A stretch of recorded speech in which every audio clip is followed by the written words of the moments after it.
Welcome to Section 2, Part 7. Going to be using some of this material here to change the benchwork a little bit over in Section 2. I'd like to talk briefly about what the goal is for my layout.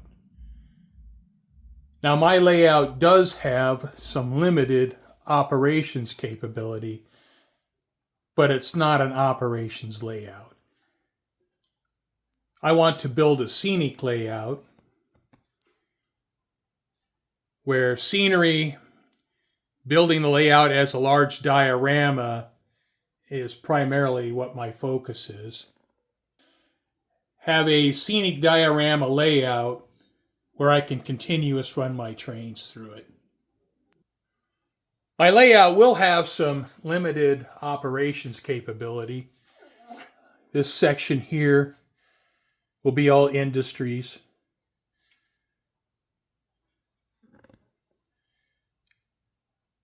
And the peninsula will be all industries on this side of the track. This will all be commercial structures. So section 1 of my layout will be all structures. All of this will be structures. So where you see the bare benchwork, where there's not any dirt applied, that will all be structures. And the same for the stonewall section, where you see painted benchwork with no groundwork applied, that will be all structures. So section 1 is the city section of my layout. Something I like to do, and what I would like to continue doing, is take video of trains running through my layout. So having a nicely scenic layout for video is a priority for me. Obviously, section 2 has a long way to go. So even though I extended the benchwork here, there is not enough benchwork here if I want to do video. Now, if I want to do some video of trains coming out of the tunnel portal or trains going in the tunnel, I got to have more real estate here. Because if I have my camera set up here for trains coming out of the helix and through the tunnel portal, I'm going to be looking at the fascia right here. Where if I extend this, let's say 4 inches, well, you can see on the ruler here, you're not going to see out 4 inches. You're going to see scenery here, right here, and you're not going to see the fascia. And I could get a nice shot of a train coming out of the tunnel portal. And the same holds true all along here. This all needs to be brought out. Like, I would like to bring this out 8 inches. Now, if I widen the benchwork, now right here I have 36 inches of aisle width. And if I widen the benchwork, say 5 inches right here, well, I'm down to 32 inches of aisle width, which is plenty for me. I would also like to increase the depth of the benchwork here in the canyon area. The problem with that is I have to be able to reach the backdrop, and I have to be able to work on these mountains. So what I'm thinking about doing is building a scenic liftout section for the canyon, where if I'm working on the backdrop or I'm working on the mountains, then I can remove this liftout section and I have access. But if I'm done working in the area in the backdrop and the mountains, well, I can put that liftout section in place and I just have a lot more scenic depth. So that's what I'm going to be working on in part 7, is try to come up with a way to widen my bench work that would make video better and to give me just more area for scenery. I've made up 6 brackets to extend the width of the bench work. Now 2 of them will have to be trimmed yet. This one and one of these over here will still have to be trimmed. Put away my table saw, and I don't want to get it back out today, so I'll do that tomorrow. So I used 1/2-inch plywood. I got a brace here to support the angle, and then I have a screw in the back. I have all my permanent benchwork extension brackets in place. You can see I've extended it here and then down this part of the benchwork here. Now with these, I've extended the benchwork a total of 8 inches, including what I did earlier. Now this one here, I'm just transitioning, so the extension isn't quite as long. And I've also extended the benchwork, widened it out 6 inches over on this side. Now that's the maximum I can do and still reach the backdrop. I've started working on the canyon lift-out section. So I have this piece cut here, this piece here, and then this piece here, and this piece over here. Now because of this angle right here, I have to cut these in 2 pieces. So I'll glue and reinforce this. I have the outer piece for the canyon lift-out section cut. Now this is just the preliminary cut. To get it to fit into the space, it still needs to be cut to shape. I have the inner piece of the lift-out section right here. I got a screw in it holding it in place. And this part sits on this shelf, and this inner plate right here is part of the lift-out section. So this piece, this piece, this piece would all be connected together. And the same is true on the other side. It's very similar in the way it's to be built. And here's a look at the other side. So this flange will meet up with the flange on the permanent benchwork. Here's the end piece and the outside piece right here. And I pick up quite a bit of additional real estate here, where at this point it's almost 11 inches, 10 3/4, where I pick up over the permanent benchwork. And now I'm 18 inches from the bridge. So I think that's going to do a lot for this scene, where it just takes my bridges and sets them deeper back into the scene. Well, today is June 10th. Yesterday was 110 degrees. So the countdown to October has begun. Got 113 days to go. It's 4 a.m. 79 degrees. So I get out here in the train room and get some work done before the inferno kicks in. I have the outside piece of the lift-out section marked out for cutting. I'll let my neighbors get out of bed before I start running the saws. I've taken the first steps in getting this lift-out section built, and I have this outer piece of the lift-out section glued on the 2 ends. And I have it glued here with this piece. This end piece here is part of the removable lift-out section. And I have it glued here, and this piece is part of the removable lift-out section. So I'll let those glue joints set up, and then I'll start adding bracing and gluing up the rest of it. There's quite a few parts yet I'll have to cut for this. I have the left side of the lift-out section mostly built. I haven't been taking video of building the lift-out section because setting up the saw takes so much time with setting all the different angles and setting the fence dimension. And I've cut the angles for the wood where I have a real good solid glue joint. And the inside of the lift out section's been reinforced. Here you can see a couple pieces down here and then here. So these angles have been reinforced. And with the bracing here and these wedges, it should be a pretty strong structure. I have the floor here screwed down. Once the glue sets up, I'll pull those screws back out. And I have all the bracing in over on the right side. So that's going to have to set up for a day before I take the clamps off. This morning, I added these pieces to the brackets to make it easier to mount the fascia. And I also added these pieces to give the foam something to sit on.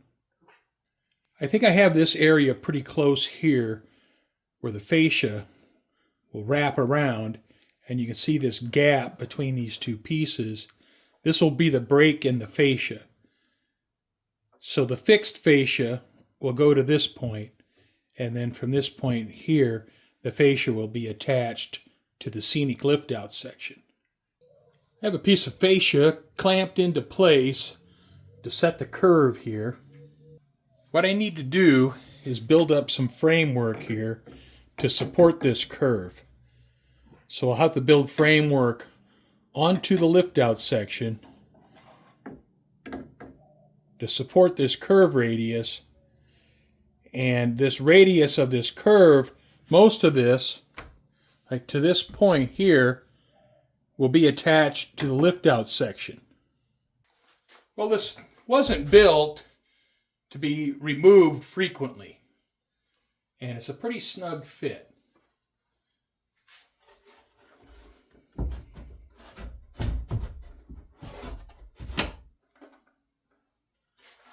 And I expect this weighs probably 20 pounds.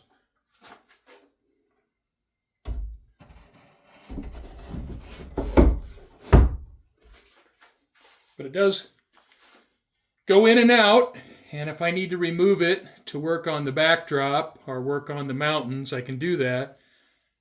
But I think once I get that work done, that this will sit in place for long periods of time. With this fascia clamped in place, you can get a good idea of what this is going to look like and how much additional space I gain with the extensions. In this area coming out of the helix or leading into the helix, it sets the track much further back into the layout, and I can still reach all of the scenery that will be applied on the outside of the helix. And as I've mentioned numerous times, if I need to reach up in here, well, I can just remove the Scenic Liftout section.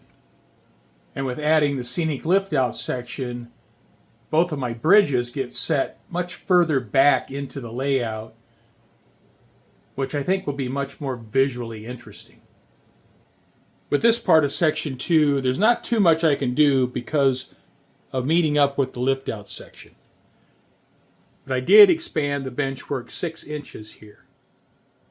And again, it just sets the track much further back into the layout.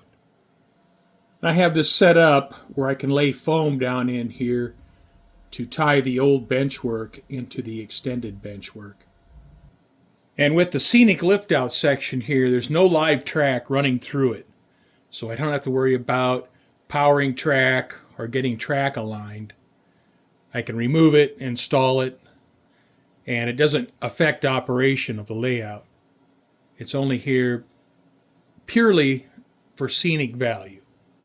I have this piece of fascia cut to fit. Now you can see where I've trimmed down the edge here in this part. Behind where I've trimmed it down, back in this area, this will be behind the tunnel portal, and it'll be all rocks. Now where I have it trimmed down from this all the way out to the Scenic Liftout section will be foam, and where I've cut this edge down will allow me to bevel the edge of the foam. And I've trimmed the length to right here where the Scenic Liftout section here,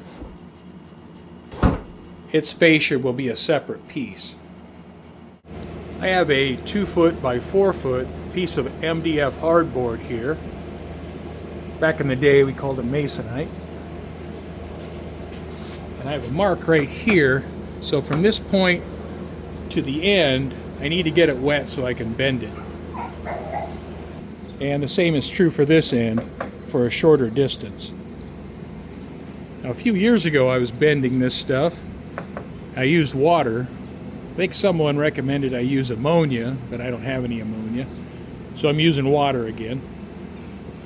I have a grout bucket here, got a sponge in it, so I'll just take this and soak down this part of the MDF hardboard, and I'll continue to saturate this until this is pliable. So I'll let this water soak into this MDF hardboard, and I'll apply the water as many times as I need to for this to become pliable where I can bend it around a pretty sharp corner. And the same is true on this end. Alright, I have some foam laid in here, and you can see how I've trimmed the edge down just a little bit. And also this edge is a little bit higher than the plywood, and that can be trimmed as well. I have this MDF clamped in place for the lift out section, and I'm going to let this dry for a few hours, and hopefully it'll take its shape where it's bent to fit. Alright, the MDF hardboard has dried, so I'm going to go ahead and get some screws in it. And once I have some screws in it, I can mark it out for cutting. Lots of screws. So now I got to take it loose and get the jigsaw out and cut it to fit. Well, I have the canyon lift out section fascia fit. Now the opening for the canyon is cut smaller than it will be once all the rock work's done. Once I have the rock work done, and then I'll cut the fascia to fit the rock work. I need to get a piece of fascia cut for this section. And I'm going to be cutting it from that piece of MDF hardboard. Now I can use this old piece as a pattern. I have this last piece of fascia in place. Now you can see here the gap between the Scenic Liftout section and this permanent fascia is fairly wide, but I had to do it that way in order to be able to get the Scenic Liftout section out. Scrap pile is getting smaller. Now some of this stuff, like these larger plywood pieces, I have a use for that outside of the layout, so I'll be saving that. Some of these larger scraps I'll probably put in my storage shed. Oh, Max was at the groomer the other day and he's looking pretty sharp. Now these foam scraps, I'll probably hold on to those because they may come in useful when I start doing scenery. I have foam in place in the areas where I widened the benchwork. Now none of that has been shaped yet, it's just set in place. And the same is true for this side. The foam has just been set in place, none of it's been carved to shape. When I get ready to start doing scenery, the first thing I'll do is carve this foam to shape. Once that's done, I think I'll probably lay plaster cloth over the foam and tie it into this plywood and make this unified. So I'll cover up these cracks and gaps so that when I do scenery, I'm not going to have issues with these cracks developing later. The plaster cloth will tie all this together. All of the screws have been countersunk in the fascia.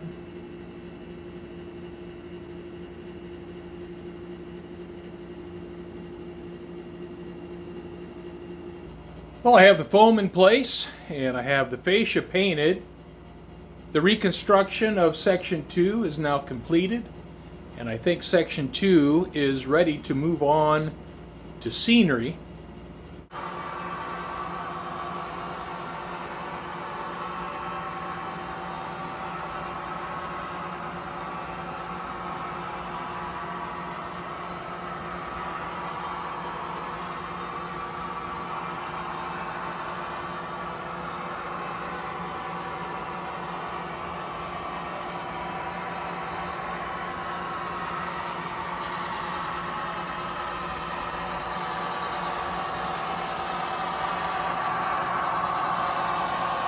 I've switched to my premium equipment.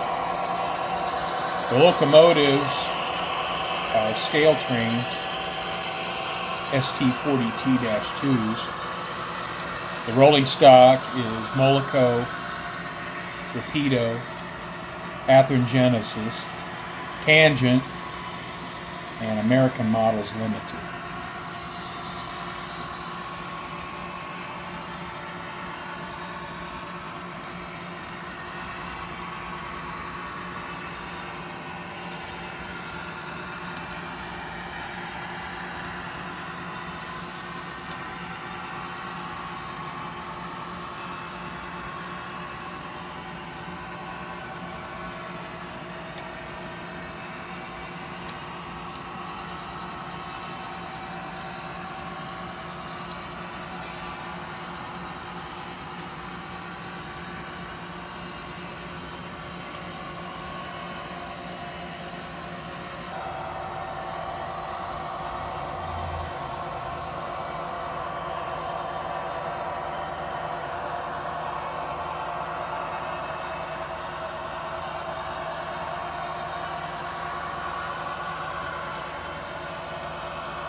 With 2 locomotives and 27 cars, this is the longest train that I've ever run on my layout.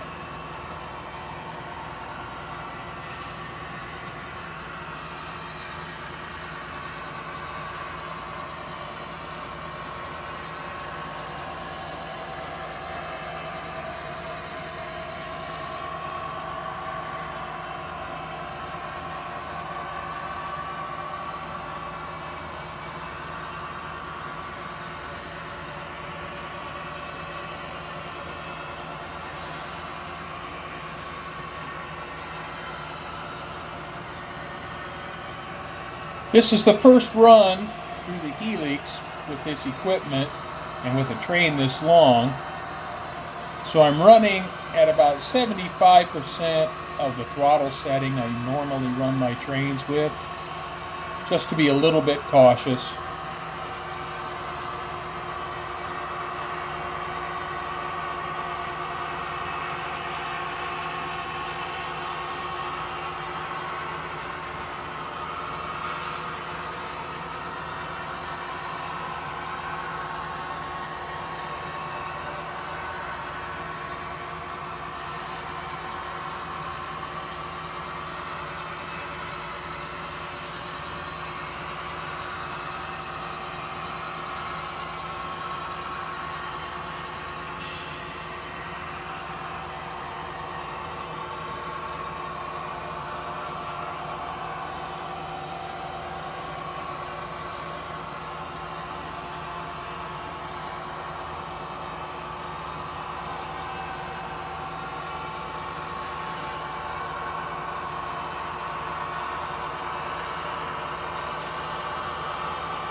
After the first pass through the helix, I've been running the train at normal operating speed since that time.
This is the big test, running the train at normal operating speed uphill through the helix.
Well, I think that's it for part 7.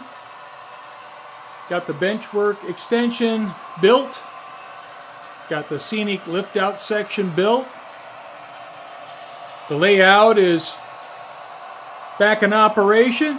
Everything's working great. So you can get a little bit of an idea what this area will look like once it has some scenery in place.